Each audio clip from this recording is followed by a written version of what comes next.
প্রিয় ভাই বোনদের অনেক অনেক ধন্যবাদ, দোয়া ও ভালোবাসা। যারা আমার ভিডিও দেখে লাইক কমেন্ট করবেন, অন্তর থেকে দোয়া ও ভালোবাসা থাকবে। হ্যাঁ এভরিওয়ান, আসসালামু আলাইকুম। সবাই কেমন আছেন? আলহামদুলিল্লাহ, আপনাদের বোন ভালো আছে। প্রতিদিনের মতন একটা রান্নার ভিডিও নিয়ে আসলাম। আর প্রতিদিন যে রান্নাগুলো করি সেটাই আপনাদের সাথে সবসময় শেয়ার করি। প্রিয় ভাই বোন, বলেন তো, কাছের মানুষগুলান কখনো লাইক কমেন্ট করে, একটা ভিডিও দেখে কখনো শেয়ার করে? কাছের মানুষগুলান আমার কখনো ভিডিও দেখে না।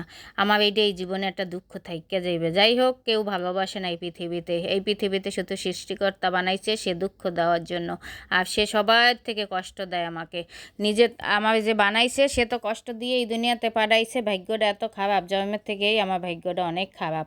এরপর তো আর সাকসেসই হইতে পারলাম না। যেদিকেই যাই কোনো দিনেই সাকসেস হইতে পারলাম না। জানি না সৃষ্টিকর্তা আমার ভাগ্যে কী রাখছে। তার উপরে কিন্তু আমি অনেক খুশি, অনেকই। যা রাখছে আল্লাহর কাছে হাজার শুকরিয়া আদায় করি। তারপরও মানুষের জীবনে বাঁচতে গেলে অনেক কিছু দরকার আছে। আমরা তো এই দুনিয়ায় ক্ষণিকের জন্য, বলেন তো, এই দুনিয়া থেকে চলে যাব। কেউই কি চিরস্থায়ী এই দুনিয়ায়? কেউ না। যাওয়ার সময় কি নিয়ে যাব বলেন? কিছুই নিয়ে যাইতে পারবে না, সব কিছু পইরা থাকবে। তাও তো বাঁচার জন্য, খাওয়ার জন্য সব কিছু করতে হয়। মানুষ অসুস্থ হয়ে ডাক্তার দেখাইতে ডাক্তার।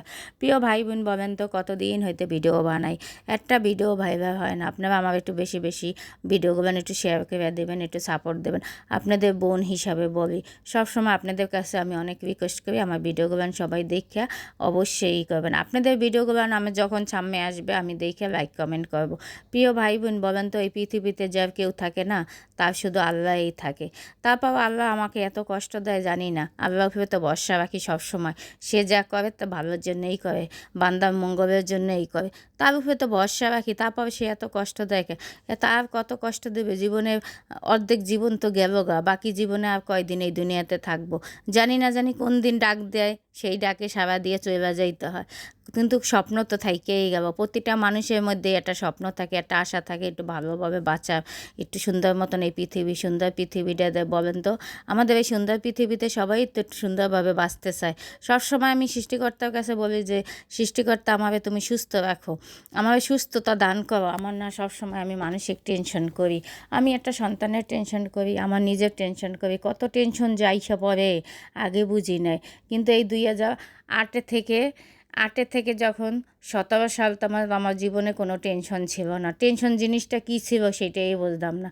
কিন্তু 18 সাল থেকে একদম এখন তো আমার মনে করেন সব সময় আমি টেনশন থাকি। 18 সালটাই আমার জীবনের একটা অভিশাপ জীবন। এই পর থেকে আমার জীবনটা খালি ধ্বংস, আর আমার মানসিক টেনশনে আমি সবসময় অসুস্থ থাকি। আমার জন্য আমার প্রিয় ভাই বোন একটু দোয়া করবেন তো।